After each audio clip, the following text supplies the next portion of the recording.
로마서 8장이 드디어 오늘로 끝이 납니다.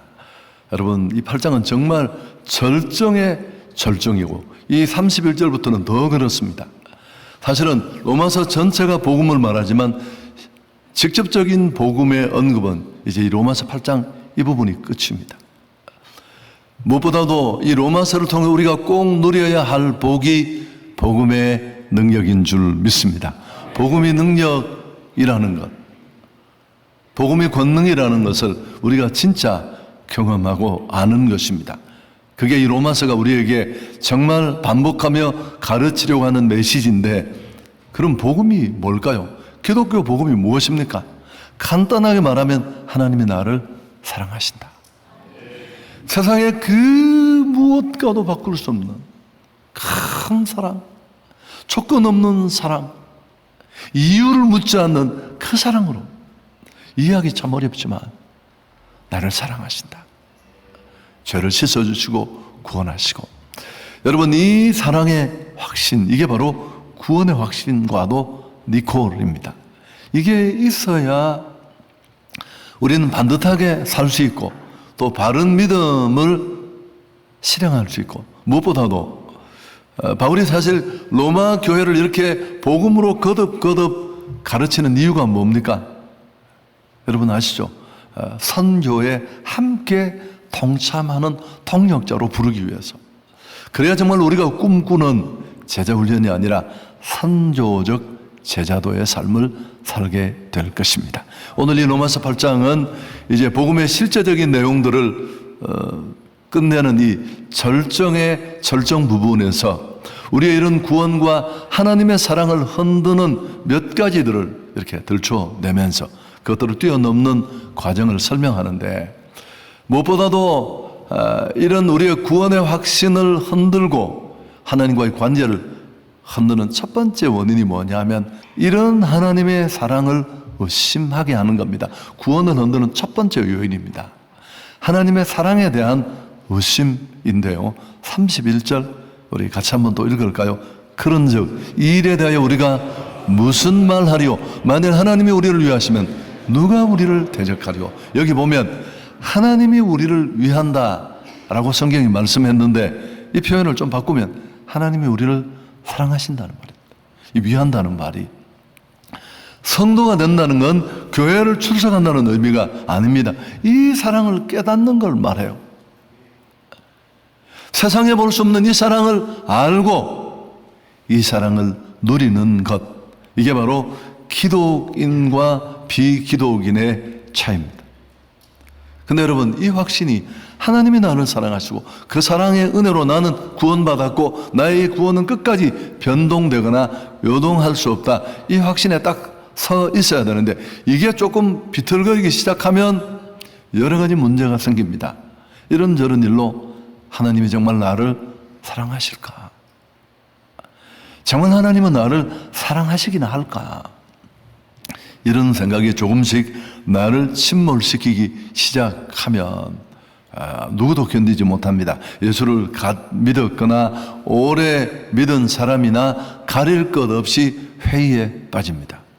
여러분, 마귀가 이 때를 놓칠까요? 절대 놓치지 않습니다.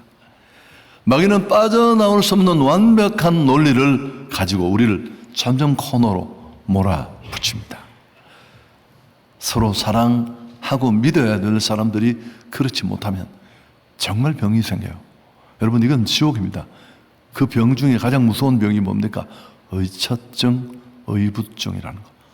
정말 사랑해서 그 사랑의 확신이 너무 커서 많은 비용을 들여서 우리 평생 사랑하며 함께 살자 이렇게 만났는데, 이런저런 이유로 그 사랑이 틈이 생기고 금이 가면, 작은 행동 하나를 믿지 못하고 신뢰하지 못하면, 여러분, 이게 지옥이지. 꼭 지옥을 가야 지옥이겠습니까? 부모와 자식 간에도 마찬가지입니다. 아주 오래오래 전입니다. 우리 아이들이 꼬마일 때 내가 누구라고 말할 수는 없습니다. 여러분이 찾아가서도 물어보실 테니까. 그 아이를 가르치는, 우리 아이 꼬마를 가르치는 유치원 선생님이 나하고 상담을 하겠다는 겁니다. 그래서 저는 청년들이 많을 때니까 이 친구가 시집을 가는구나. 그래서 아마 결혼 얘기를 하는 것 같다. 이렇게 생각을 하고 편안한 마음으로 상담을 임했는데 그게 전혀 아니고 유치원에 다니는 우리 아이 중 하나가 어느 날 울면서 자기에게 상담을 했는데 아빠가 자기를 사랑하지 않는다. 뭐 그런 얘기였어요. 저 얼마나 쇼크를 받았겠습니까? 맨날 강대상들이 떠들고 다니는데 그 제가 너무 가슴이 아팠습니다. 아니 왜 내가 저를 사랑하지 않는다고 생각? 나는 사랑을 하는데 본인이 사랑하지 않는다고 느끼면 이건 전달 사고가 난 거예요. 그렇잖아요. 그럼 결과는 똑같아요. 제가 참 마음이 아파서 이렇게 돌아보니까 그럴 수 있을 것 같은 몇 가지 정황이 있었어요. 제가 얘기를 다 하면 얘가 누군지 들통이 나서 얘기를 할 수 없는데 그 이후에 내가 어떻게 했느냐 하면은 얘에게는 2번을 했습니다. 아빠가 사랑해 라고 말하면 얘는 안아주면서 사랑해. 그렇게 지금까지 그게 잘 해결이 됐는지는 모르겠습니다만은 여러분 하나님이 나를 사랑하신다. 이건 너무너무 중요합니다. 오늘 정말 진심으로 축복하고 싶습니다. 좀 사업이 흔들리고 또 부부관계가 약간 비틀거릴 수 있고 또 이런저런 이유로 내 삶이 정말 힘들고 어려울 수 있지만 나를 향하신 이 하나님의 사랑만은 흔들리지 않는 확신이 설 수 있기를 축복합니다. 근데 하나님의 사랑은 심중만 있는 게 아니고 물증이 있어요. 여러분 오늘 31절은 이 일이라고 하면서 직접적으로 언급을 하는데 그게 29절 30절에 나오거든요. 자 읽을까요? 하나님이 미리 아신 자들을 또한 그 아들의 형상을 본받기 위하여 미리 정하셨고 또 이는 그로 많은 형제 중에 맏아들이 되게 하려 하십니다. 또 미리 정하신 그들을 또한 부르시고 부르신 그들을 또한 의롭다 하시고 의롭다 하신 그들을 또한 영화롭게 하신다. 이 구원의 여정, 구원의 서정의 단계 중에 4가지 5가지가 나와요. 아시고 부르시고 구원하시고 의롭다 하시고 영화롭게 하시고. 그래서 보다 포괄적으로는 로마서 3장 또 그 앞에 말한 하나님의 구원사역 전체를 조금씩 반복된 그 전체를 지칭합니다. 여러분 이런 여러 가지 행하신 그 하나님의 계획과 철저한 그 진행을 볼 때 그럴 때 우리는 충분히 이 사랑을 확신할 수 있다는 겁니다. 그래도 하나님의 사랑과 구원이 흔들리고 의심될 때는 어떻게 하면 될까요? 여러분 그때는 십자가를 바라보면 됩니다. 하나님이 세상을 이처럼 사랑하사 독생자를 주셨다. 로마서 5장 8절 내가 아직 죄인이었을 때 하나님은 나를 향한 사랑을 자기 아들 가장 소중한 존재를 버리심으로 야, 나 너 이만큼 사랑해. 더 내가 뭘로 말해야 되겠어? 우리의 모든 주저와 의심을 한 방에 끝내는 그 사랑의 결정이 바로 십자가인 줄 믿습니다. 여러분 기독교 최고 복음은 하나님이 나를 사랑하신다라는 겁니다. 천년만년 교회를 다녀도 이게 없으면 그건 꽝이에요. 그리고 우리를 향한 나를 향한 그 하나님의 사랑의 절정이 클라이막스가 십자가입니다. 십자가는 하나님이 계속적으로 끊임없이 사랑해 주실 것이라는 보증이기도 합니다. 아멘. 제가 이 설교를 준비하다가 노래가 생각나서요. 저희 때 많이 불렸던 팝인데 Endless Love라는 게 있었어요. 뭐 라이오넬 리치와 다이아나 로스가 부른 건데 다 못 부르고 끝에만 알아. My Endless Love 이렇게 끝이 나. 찾아보십시오. 여러분 왜 제가 이 얘기를 하느냐 하면 예레미야가 이 사랑을 영원한 사랑 Endless Love라고 했습니다. 과거 번역은 무궁한 사랑 이 표현도 괜찮은 것 같아요. 자, 예레미야 31장 3절 같이 한번 읽습니다.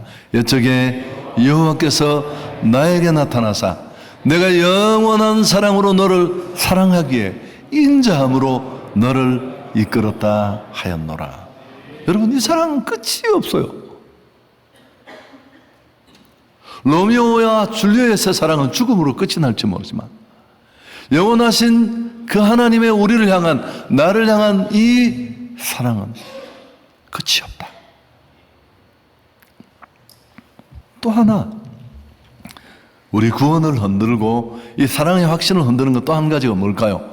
여러분, 너무 익숙한 건데 죄입니다. 죄. 범죄하고 심각한 죄로 인해 죄책감, 또 보응에 대한 두려움이 있을 때입니다. 자, 33절 함께 읽습니다. 누가 능히 하나님의 택하신 자들을 송사하리요 의롭다 하신 이는 하나님이시니 하나님은 우리를 선택하셨습니다. 나를. 근데 누가 감히 따지고 정죄하겠습니까? 설사 내가 죄를 짓고 그 이후에 허물이 있다 할지라도 죄인이라고 공격할 수 있겠느냐는 겁니다. 여러분, 이 구절로부터 완전히 자유로운 사람 아무도 없어요.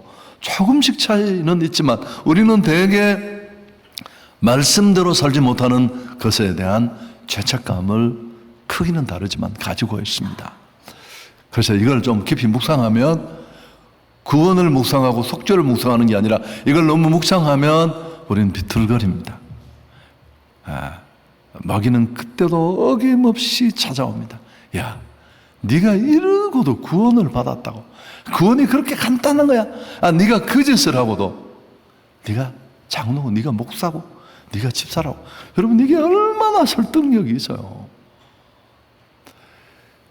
그럼에도 하나님은 우리를 선택하셨고 의롭다고 하십니다. 자, 여러분, 이 표현은 너무너무 중요한데, 일찍이 하워드 핸드릭슨이 한 말입니다. 우리가 하는 어떤 행위도 하나님으로 하여금 우리를 더 사랑하시게도 덜 사랑하시게도 할 수 없다. 하나님께서는 오직 그리스도 안에 허락하신 하나님의 은혜를 통해서만 우리를 사랑하신다. 우리의 어떤 행동도, 어떤 대단한 삶도 그것 자체가 하나님의 사랑을 가져오는 조건이 되지 않습니다. 단지 그 유일한 조건은 하나님의 은혜라는 조건밖에 없습니다. 공짜로 값없이 주시는. 여러분, 하나님의 선택은 무조건적 선택입니다. 이게 얼마나 우리를 편안하게 하는 줄 아세요? 뭘 따지고 묻고 해서 주어진 거라면, 조금만 경계선을 벗어나고 함량이 미달되면 얼마나 이게 안절부절해요. 삶은 구원받은 성도에게 매우 중요합니다. 그러나 구원의 요건은 아닙니다.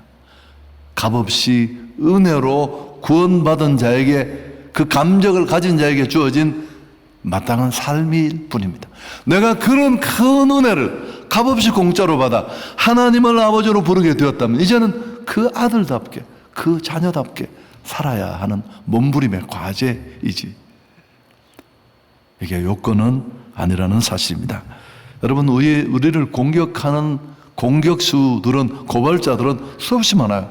내 삶을 아는 가까이 있는 나의 사람들, 또 내 안에 양심도 소리 지르잖아요. 그리고 마귀. 그러나 누가 우리를 죄인이라고 공격할 수 있을까요? 그 누구의 기소도 절대 성공할 수 없습니다. 실패하고 맙니다. 34절 보십시오. 누가 정죄하리요? 죽으실 뿐 아니라 다시 살아나신 이는 그리스도 예수시니 그는 하나님 우편에 계신 자요 우리를 위하여 간구하시는 자시니. 자, 우선 앞에 왜 죽으셨고 또 왜 살아나셨습니까? 그분의 죄가 아니라 우리의 죄, 나의 죄 때문인 줄 믿습니다.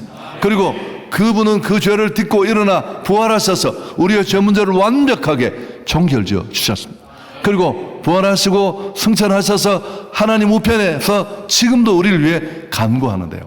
여러분, 이 간구하다라는 이 단어, 엔팅카네이라는 단어는 기도의 형식을 나타내지만 진짜 의미는 성도를 위한 그리스도의 변호를 말합니다.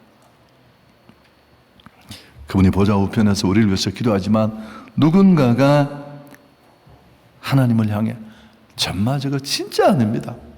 교회 다닌다고 맨날 직분 걸치고 폼 잡지만 이런 죄가 있고 저런 죄가 있고. 예수님이 뭐라고 하실까요? 우리를 변론하시면서 그 사람이 지은 죄는 분명하고 그의 죄도 사실이지만 그 죄의 값은 계산이 끝났습니다. 예수님이 온 인류와 나의 죄를 위해 십자가를 지시고 그 십자가에 위에서 한 7마디 중에 마지막 마디가 어떤 말씀입니까? 다 이루었다. 이 테텔레스타이라는 말은 계산 끝났다라는 말입니다. 그가 그런 죄를 지었지만 지금의 죄, 미래의 죄까지 그 죄는 이미 계산이 끝났습니다. 아멘. 여러분, 죄가 있으면 회개하시면 돼요. 반복되어 짓는 죄에 대해서 자제와 조심이 필요하지만 우린 영원히 자유로울 수는 없어요. 세 번째는 또 한 가지 우리 구원을 흔드는 적은 시험입니다. 시험. 작은 게 아니라 타격감 있는 무서운 시험. 믿음이 좋아도 이런 시험이 덮치면 휘청합니다. 자, 35절, 36절 같이 읽을까요? 누가 우리를 그리스도의 사랑에서 끊으리요? 환난이나 곤고나 박해나 기근이나 적신이나 위험이나 칼이라 기록된 바 우리가 종일 주를 위하여 죽임을 당하게 되며 도살당할 양같이 여김을 받았나이다. 함과 같으니라. 세상에서 우리가 무서워하는 것, 위협하는 것 여기 다 나옵니다. 환난, 곤고, 박해, 기근, 적신, 위험, 칼. 여러분, 이게 우리한테는 뭐 상징처럼 비유처럼 들릴지 모르지만 1세기 이 편지를 실제로 읽는 그 기독인들에게는 실제였습니다.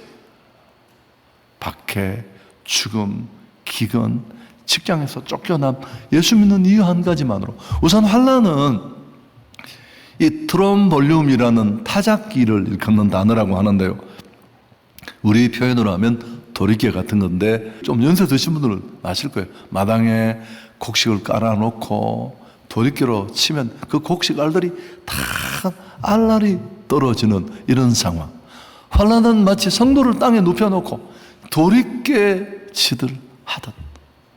여러분, 저는 그런 표현을 썼는데 머리부터 발끝까지 그냥 밟아서 가루를 내시더라고요. 그런 기억. 또 곤고는 정신적 고통입니다. 여러분, 이게 얼마나 무서워요. 뼈를 마르게 하는, 터질 것 같고 미칠 것 같은 정신적 스트레스. 또 박해, 노골적인 박해를 말합니다. 기근, 굶주림, 적신은 헐벗음.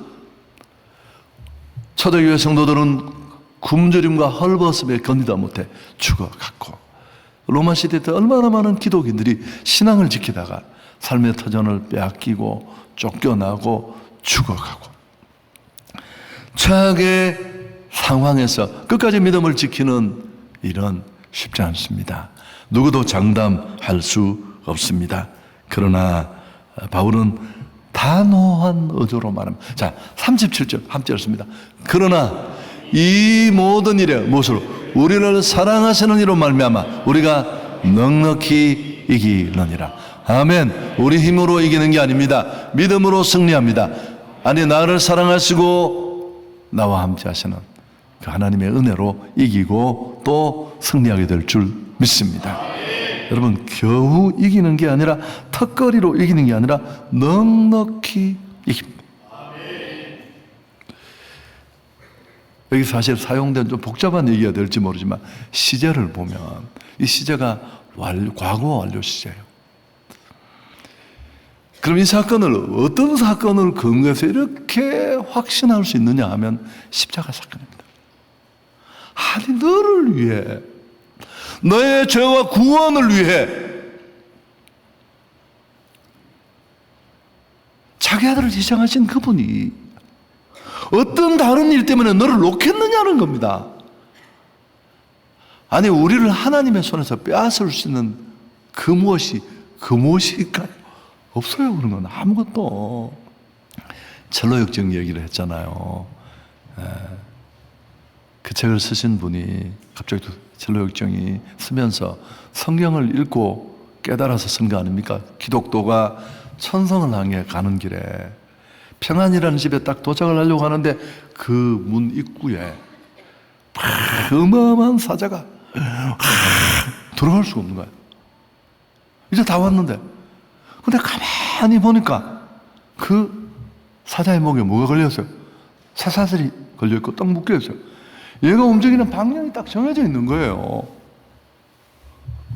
여러분, 이게 얼마나 성경을 제대로 우리를 겁줄 수 있어요. 상황이나 이런저런 걸로 우리를 혼란하게 할 수 있습니다. 그러나 그 사랑에서 우리를 끊을 수 없는 줄 믿습니다. 똥개가 따라오면 여러분 너무 떨면 이 개가 이걸 또 대번 알아요.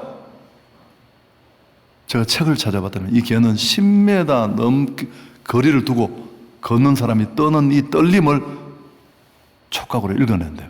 그러니까 야, 여기 쫄았구나 싶으면 아니 동네 똥개인데 막 하고 달라드는 거예요. 기세가 나가지고. 그런 건 간단하죠. 여러분 아시죠? 한 방에 날려버리면 됩니다. 뒤로 싹 돌아서서 수그리고 돌을 하나 들면 됩니다. 여러분 십자가의 사건을 기억하면 넉넉히 승리하게 될 줄 믿습니다. 하나님 뭐라고 했습니까? 공중에 나는 새를 봐라. 들에 피는 저 백합화를 봐라. 차자는 존재도 내가 먹이고 입히고 저렇게 아름답게 가꾸는데 내 아들의 피를 흘려 구원한 너를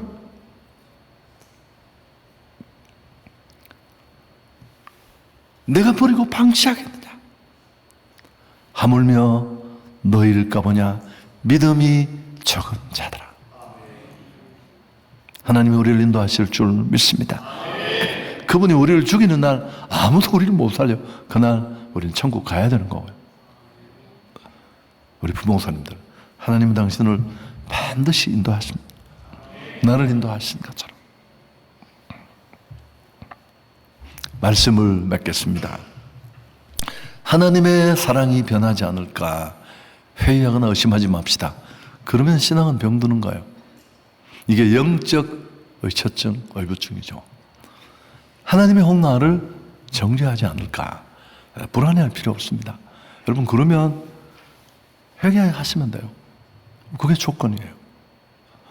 환난과 극심한 어려움 속에 여러분 인류 역사를 지금까지 보면 성경 역사도 그렇고요. 환난이 우리를 죽인 적은 한 번도 없습니다. 형통이 우리를 죽인 적은 있지만 평안해야 실패한 자는 많지만 죽음 같은 어둠 속에 우리 신앙은 힘들지만 더 정금 같고 주님과 더 가까워질 줄 믿습니다. 헛바람 빠지고. 왜냐하면 왜 우리가 이런 일들을 확신할 수 있습니까? 그 하나님의 사랑이 무조건적인 사랑이고 애초부터 그 사랑의 시작이 내게 어떤 조건이 존재하지 않고 예레미야서의 말씀처럼 그 사랑은 영원한 사랑, 무궁한 사랑, 끝없는 사랑인 줄 믿습니다. 유진 피터슨 번역을 보면 31절을 그런 적 일에 대해 우리가 무슨 말 하리요? 만일 하나님이 우리를 위하시면 누가 우리를 대적하리요? 이 번역을 유진 피터슨은 이렇게 번역했습니다. 여러분 어떻습니까? 이처럼 하나님이 우리 편이 되어주시는데 우리가 어떻게 패배할 수 있겠습니까? 아니 하나님이 진짜 내 편이 되어서 자기 아들을 죽이면서 넌 내 거고 내가 널 책임지겠다고 말한 그런 사랑, 그런 보호, 그런 구원 안에 있다면 도대체 무엇이 그 어떤 것이 우리를 패배시킬 수 있겠습니까? 이 사랑만 있으면 승리할 수 있습니다. 잘 살 수 있고 바로 살 수 있고 살아야 할 삶을 살 수 있는 줄 믿습니다. 마지막으로 이 표현을 한번 써볼까요? 한번 따라 합시다. 우리는 이제 망하기는 틀렸다. 여러분이 깨춤을 춰도 어려워요. 어떻게 망해요? 죽어도 우리는 망하는 게 아닙니다. 좋으신 하나님께 영광을 돌립니다.